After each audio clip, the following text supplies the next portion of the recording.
For many years, I've struggled with waking up early in the morning. I wished I could wake up by 5 a.m. or 6 a.m., but even 7 a.m. was usually a struggle for me. Everywhere I went, I read about the advantage of waking up early, but whenever I tried to wake up with an alarm, I felt like a half-dead soul, so much that I would be too weak to even make use of the time I want to have. At some point, I gave up and concluded that waking up early isn't for everyone, and even made a video about my ugly experience. However, one day I decided to read about how I could sleep early, because for many years I've always been sleeping by 12 or 1 in the morning. After reading a few things about how I could be sleeping in the morning, I applied what I read and I started sleeping 2 to 3 hours earlier than before. Sleeping early for me means that I would have to sacrifice what I enjoyed at night or do them early in the evening. But since I've been willing to do that, the miracle happened. Without any force or alarm, I started waking up early in the morning. Then something occurred to me, and that is, to get something, you will almost always have to give up something. For me to have my morning, I had to give up my night. As a young person, you have to understand this. To get something, you'll have to give up something. Most people in our world today don't understand this concept, and that's because it's not taught in school.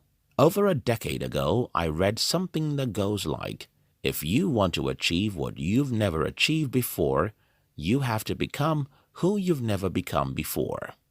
That quote changed my life, and I think it can change yours too.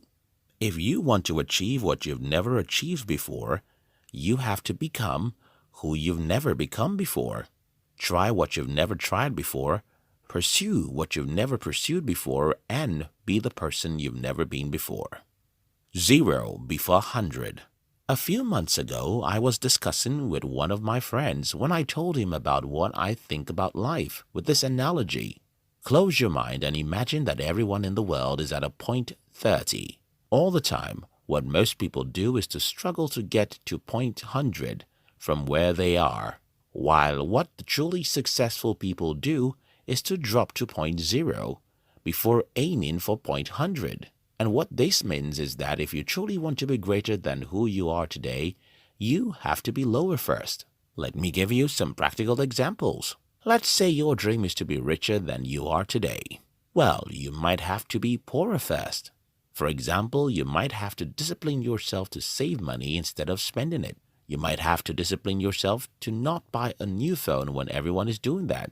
You might have to invest your money in things like books, even though they don't give you an instant return on your investment. All these activities will leave you with less money, so you'll be poorer. And that's what it takes. I hope you understand my analogy. But if you don't, then just don't forget this. You won't get anything out of life until you're willing to give up something in return.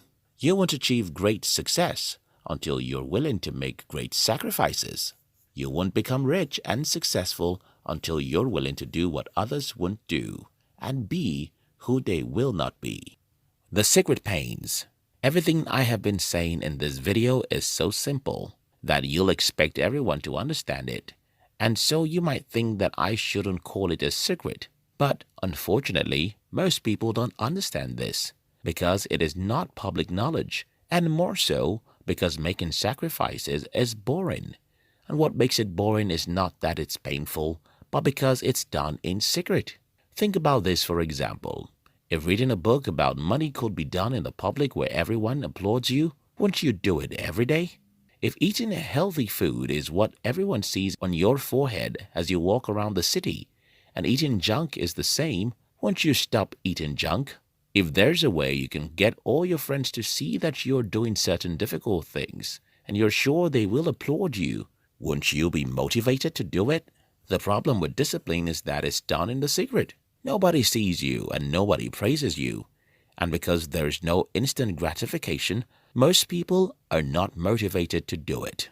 Malcolm Gladwell made the 10,000 hour rule popular, and what his 10,000 hour rule says is that an average man who becomes great and successful in his field had sacrificed an average of 10,000 hours in practice and training. What this essentially means is that those great footballers, great writers, musicians, scientists, entrepreneurs, etc., have spent an average of 10,000 hours practicing their craft before the world knew about them. One thing about these long, boring, and difficult 10,000 hours is that it's usually in the secret, in some scanty stage, in some solitude when no one is watching. And that's why most people can't do it, because there is nobody there to praise them or encourage them. If anything at all, what you'll get out of the world when you're trying to achieve success is discouragement, which rather makes you weak instead of strong. How to be self-motivated. Again, one single thing I want to achieve with this video is to get young people to see that if you want to wake up early, you have to sleep early. If you want to gain the morning, you have to sacrifice the night. If you want to achieve anything in life, you have to give up something for it. Now, to do all these, you'll need to be self-motivated because the world around you has nothing to give you in terms of encouragement. Nothing. If the world has any package for you at all, it's discouragement. When I was started in the business world, almost everyone I knew either told it to my face that I can succeed, or said it at my back, or showed me with their nonverbal communication that I was stupid. Only a few people were the source of encouragement for me, and those were my friends.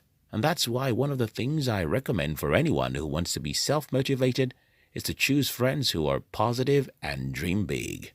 If your friends are positive and ambitious, they will encourage you to make the required sacrifices. Another thing I recommend is books. You have to read books because there you'll find stories of ordinary people who have done some great things, and those stories will encourage you to dare life too. The third thing I did a lot when I was struggling is to close my eyes and imagine what my future would look like. For example, I could close my eyes at night and imagine a future where I wouldn't ever have to worry about money, and sometimes imagine myself among some of the most successful people in society. Since your brain doesn't know the difference between real and imagined experience, when you imagine a great future, your brain loves it. And when you wake up from such experience, your brain simply wants to get back there, so it pushes you to try new kinds of stuff and endure difficulties. Here is the summary of this video. For me to have my morning, I had to sacrifice my night. If you want to be successful in life, you have to be willing to make sacrifices. If you want to achieve what you've never achieved, you have to become who you've never become.